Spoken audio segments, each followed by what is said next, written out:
Hey guys, it's Destiny, and our very first character of 2.1 has been revealed, and it is none other than Acheron, which I know a lot of us are excited for Acheron. I know I am, but I thought we'd talk about it today. And also, I have been pretty sick these past few days, but thankfully I'm feeling better now, so do expect uploads to be more frequent now. If you guys do enjoy videos like these, do make sure to subscribe. Leave a like to support the video, and also if you guys like Acheron. And without further ado, let's get straight into it. The first things first, we are going to be looking at Acheron's description, just looking at what we know about her so far. So she is a drifter claiming to be a galaxy ranger. Her true name is unknown, and she walks the cosmos alone, carrying with her a long sword, which definitely looking at her sword, it's definitely a very long sword. I would consider that actually a katana in this case. He has a really pretty umbrella as well. And if we were to just take a look at her design before we get into the path and element, Acheron has definitely interesting things in her design. Like, for example, this tattoo. I have no idea what this tattoo symbolizes. If there's been anything in the game that can possibly suggest that, I'd love to know. But it's more than likely going to be something that we get more so revealed in Pentaconi, or just maybe when we get to learn about her story in general, or maybe she just wanted to have a fun tattoo. That could be something too. And as we see, I noticed her hair at the ends and also like up here, they're kind of like white / grayed out. And I'm wondering if they're grayed out because of the scenery or if they're grayed out because of the fact that it's like her actual hair color. I really want to know that. I'm just kind of curious now that I noticed that her hair is grayed out like that. Her outfit does remind me of a certain someone though, which a lot of people have actually been comparing these two outfits.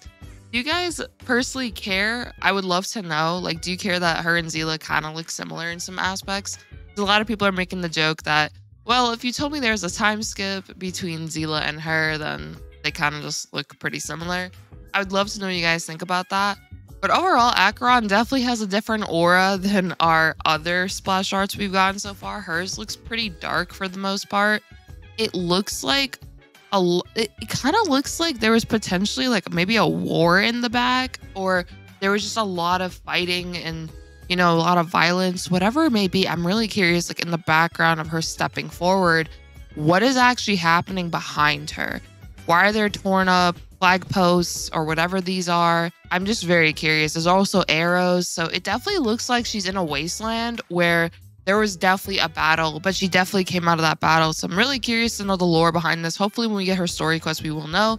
But now if we were to look at her path and element, we have Nihility, Lightning, which, as you know, we already have a character that is that exact element, and that is Kafka. So if we were to take a quick look at our Nihility characters, we are gonna go over just what I personally think Acheron might actually do. But obviously this is just a speculation based on the characters we've gotten so far and what I'm personally feeling. So right off the bat, I don't think she's gonna be damage over time centric. The reason I say this is because we already have Kafka, and she's also Lightning Nihility, and Kafka is a damage over time enabler, while we have Gwynaifin, Luca, and Sampo that are also damage over time centric characters. Once we get more official information on Black Swan, we'll know 100% what she does. But let's say she was hypothetically also damage over time.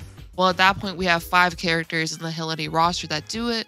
And just for clarification as well, Nihility doesn't automatically mean damage over time. It just means that the character might have the potential to inflict damage over time as one of their debuffs. So with a character like Pela does not have damage over time, but instead she has very good defense shredding.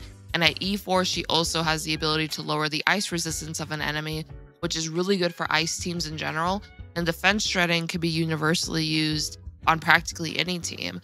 And then we have Silverwolf. Silverwolf is able to implant her bugs onto enemies. She's able to implant a weakness onto the enemy of a team member.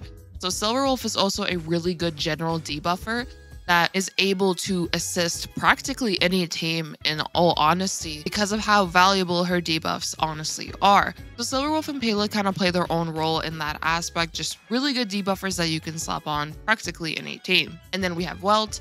Welt is kind of a mix where he is a debuffer, as well as also has a potential to be a pretty good damage dealer if you build him that way. In my opinion, he's more of an offensive debuffer. He's just able to deal his own damage, but also at the end of the day, still debuff enemies. Nihility's whole thing is mainly debuffing, so With Acheron, we can 100% expect some form of debuff. Now, how it works, we are not too sure. If anything, she might end up even getting new mechanics. I'm pretty sure once we get into Pentaconi, there's going to be a lot of characters that will have some form of new mechanic or something new to that path in general. I noticed some of our current characters are pretty interesting in what they're able to do or bring something new to the table. So I fully expect Pentaconi characters to also be able to do that. And in the case of Acheron, because of all the hype centering around her, I would not be surprised if she could dish out a good amount of damage. Depends on how she's able to do it, but I'm personally feeling they're either going to make her a general debuffer that can be placed on any team, or they might make her more of a hyper offensive debuffer, more similar to maybe a case like Kafka, where Kafka is more on the offensive side, Welt can be on the offensive side, and going from there, they can determine, okay, how strong is she? So we'll just have to wait and see. I am really excited though, but now it does bring up the question, Sparkle, Black Swan, or Acheron. I'm gonna be real with you guys. This is really tough to say because Black Swan is gonna be Wind Nihility, Sparkle is going to be Quantum Harmony, and now we have Acheron, which if the drip marketing teasing is in the correct order, Acheron is literally going to be in 2.1. Like the very first phase of 2.1. So we're going in order right after Sparkle. Of course, there's going to be Misha in there as well as the 4-star for 2.0. And we don't know the 2.1 4-star yet, but once we do, I'll go over that. And once we know more information about Black Swan and Sparkle, which will be this week, I'm definitely going to go over that for you guys and let you know what I think about their kits and just do a little bit of a deep dive if I can. But yeah, let me know how you guys are feeling about Acheron. What do you also want her to do? Do you guys want her to be damage over time centric? Do you guys want her to be a general debuffer? Or would you prefer she's more of a hyper offensive debuffer that mainly focuses on damage plus also debuffing in a way? I would love to know what you guys think and just maybe your speculations for Acheron. And whatever else you guys want to share with me, let me know your pulling plans or if you're just really stuck on who to get. Because honestly, the wallet is going to get pulled out. And unfortunately, the wallet might end up being empty by the end of 2.1. I'm not going to lie to you guys. This is about to be rough. I want all three of these characters. I'm just like, holy crap. They keep releasing these characters with awesome designs and I'm just like, oh my gosh, please, can I have a break? My Stellar Jades are in danger. But regardless, I hope you guys enjoyed this video. If you did, make sure to leave a like, subscribe, let me know your thoughts in the comments down below, and also let me know your favorite snack. I want to know your favorite snack today, so be sure to let me know. I hope you all have a great one like always, and happy pulling and good luck to whoever you end up going for. Peace.